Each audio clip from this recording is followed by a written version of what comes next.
ከመላው ዓለም ከተውጣጡ ምርጦችም ምርጥ ከሚባሉ ፍሪላንሰሮች ጋር የመስራት ህልም አለ። በቃ ቶፕታል ማለት ለዚህ የተፈጠረ መድረክ ነው። ግን እኮ መግባት ቀላል ነገር እንዳይመስለን። ብዙ ሰው ይሞክራል፣ በጣም ጥቂቶች ናቸው እድሉን የሚያገኙት።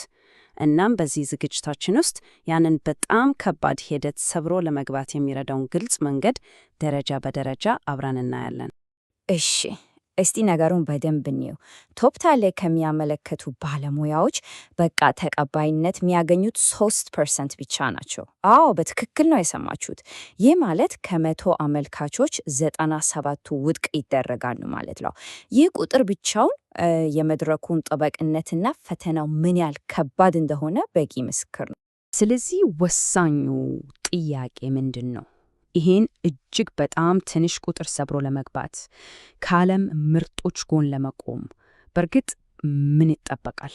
በቃ በቀጣይ የምናየውና የምንፈልግለት ትልቁ ጥያቄ ይሄ ነው። እሺ እንግዲህ የምንሄድበትን መንገድ ግልጽ ለማድረግ አጀንዳችን ይሄን ይመስላል። መጀመሪያ የቶፕታል መሰረታዊ ሐሳብ ምን እንደሆነ እንመለከታለን። ከዛ በጣም ከባድ ወደ ሆነው የማጣራት ሂደቱን እንገባለን። በመቀጠል ደግሞ የመጀመሪያ ፕሮጀክትን እንዴት እናገኛለን የሚለውን እናያለን። ገቢስ እንዴት ነው የሚጨምረው? እሱንም እነካካለን። በመጨረሻም ቶፕታል ለማንኛውም ሰው ትክክለኛ ምርጫ ነው ወይስ አይደለም የሚለውን ለመወሰን የሚረዳ ሐሳብ እናነሳለን። እሺ ወደ መጀመሪያው ክፍላችን ደርሰናል። እስቲ እንጠይቅ፣ ቶፕታል ምንድን ነው? ከሌሎች ፍሪላንስ መድረኮችስ በምን ይለያል? ለምንድን ነው ይህን ያህል ዝናና ክብር ያለው? እስቲ አብረን እንየው። ያው ቶፕታል ማለት እንዲሁ ተራ የፍሪላንስ ድረገጽ አይደለም፣ በፍጹም። ይልቁንስ በብቃታቸው ተለክመው የተመረቱ ባለሙያዎችን ከግዙፍ ኩባንያዎች ጋር የሚያገናኝ ልዩ ኔትወርክ ነው። እዚህ ላይ ትልቁ ነገር ምንድን ነው? ትኩረቱ ሙሉ በሙሉ ጥራት ላይ መሆኑ ነው። የባለሙያዎቹም ጥራት የፕሮጀክቶቹም ጥራት ሁለቱም በከፍተኛ ደረጃ ይጠበቃሉ። እሺ አሁን ወደ ዋናውና ምናልባትም ከባዱ ክፍል መተናል። ቶፕታል ያደረገው የማጣራት ሂደቱ ነው። ብዙዎች ይህን ሂደት ጓንትሌት ብለው ነው የሚጠሩት። ያው በጣም ፈታኝና አስቸጋሪ መንገድ መሆኑን ለማሳየት ነው። እንግዲህ የአምስቱን ደረጃዎች ዝርዝር እስቲ እንመልከት። እዚህ ላይ ልብ ልንል የሚገባው ወሳኝ ነጥብ አለ። ይሄ ሂደት የቴክኒክ ችሎታን ብቻ የሚለካ አይደለም። ከዛ ባለፈ ሙያዊነትን፣ የመገባባት ብቃትን እና ችግር የመፍታት ችሎታን ሁሉ በጥልቀት ይፈትናል። ስለዚህ ዝግጅታችን እንዲሁ ኮድ ከመጻፍ ወይም ዲዛይን ከማሳመር የዘለለ መሆን አለበት ማለት ነው። እነሆ አምስቱ ደረጃዎች በአንድ ላይ ሲታዩ ይህን ይመስላሉ። መጀመሪያ ቋንቋና ስብዕና ላይ ያተኮረ ቃለ መጠይቅ አለ። እሱን ካለፉ ጥልቅ የክህሎት ግምገማ ይከተላል። ከዛስ ከባለሙያ ጋር የቀጥታ የማጣሪያ ዙር አለ። ይህንንም ካለፉ የሙከራ ፕሮጀክት ይሰጣል። በመጨረሻም ወደ ኔትወርኩ ከገቡ በኋላ እንኳን ቀጣይነት ያለው የልህቀት ክትትል ይደረጋል። በጣም ብዙ ነገር ነው አይደል? እስቲ እያንዳንዱን በዝርዝር እንየው። እሺ መጀመሪያው ደረጃ ቀላል ሊመስል ይችላል፣ ግን በፍጹም እንዳይቀለሉበት በጣም ወሳኝ ነው። እዚህ ላይ የእንግሊዝኛ ቋንቋ ችሎታ ብቻ አይደለም የሚለካው። ከዛ በላይ ሙያዊ አቀራረብና የመገባበት ብቃት በደንብ ይታያል። ግቦችን በግልጽ ማስረዳት መቻል፣ ለስራው ያለን ጉጉትና ተነሳሽነት ማሳየት፣ እነዚህ ቁልፍ ነገሮች ናቸው። እሺ አሁን ወደ ቴክኒካሉ ክፍል መጣን። ይህ ደረጃ አብዛኛውን ጊዜ በሰዓት የተገደቡ እና በኮምፒውተር የሚሰጡ ፈተናዎችን ነው የሚያካትተው። እናም የሙያ ዘርፋችንን መሰረታዊ ነገሮችን በደንብ መከለስና የጊዜ አጠቃቀምን መለማመድ እጅግ በጣም አስፈላጊ ነው። እዚህ ላይ ትልቁ ፈተና ፍጥነትና ትክክለኝነት ናቸው። ይህኛው ደረጃ ደግሞ ከቀደሙት ለየት ይላል። እዚህ ላይ ከቶፕታል ባለሙያ ጋር በቀጥታ በቪዲዮ እየተነጋገሩ ችግሮቹን እንዲፈቱ ነው የሚጠየቀው። እና እዚህ ላይ ያለው በጣም ወሳኝ ምክር ምንድን ነው?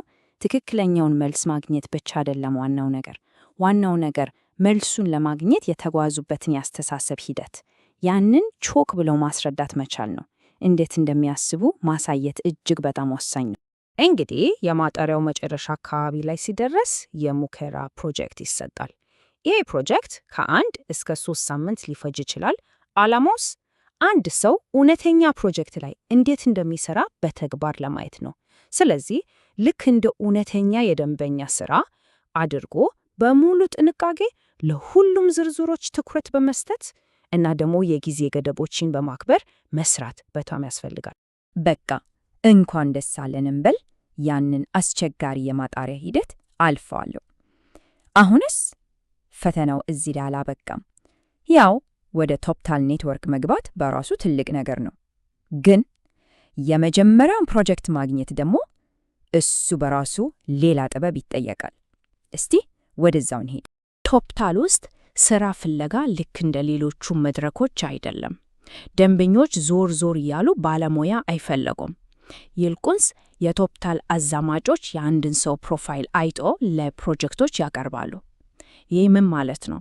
ፕሮፋይሉ እጅግ በጣም ጠንካራ መሆን አለበት። ልዩ ክህሎቶችን ማጉላት፣ ከዚህ በፊት የተሰሩ ምርጥ ስራዎችን ማሳየት እና በጣም አሳማኝ የሆነ ሙያዊ ማጠቃለያ መጻፍ፣ እነዚህ እጅግ ወሳኝ ናቸው።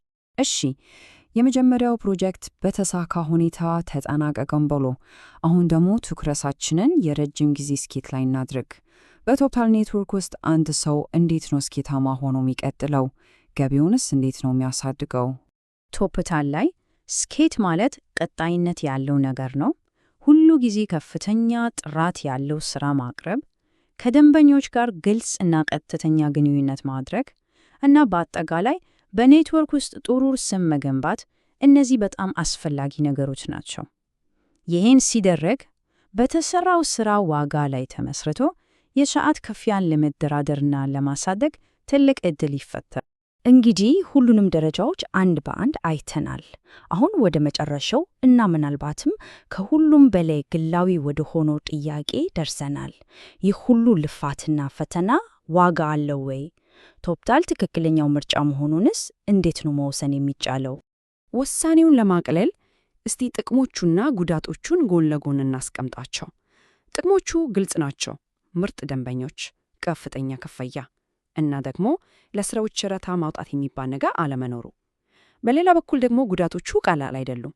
እጅግ በጣም ከባድ የሆነ የማጣሪያ ሂደት አለ፣ በስራዎች ላይ የሚኖር ከፍተኛ ጫና እና ያ መጀመሪያ ላይ ያየነው ዝቅተኛው ተቀባይነት መጠን እና በመጨረሻ የሚቀረው ትልቁ ጥያቄ ይሄ ነው።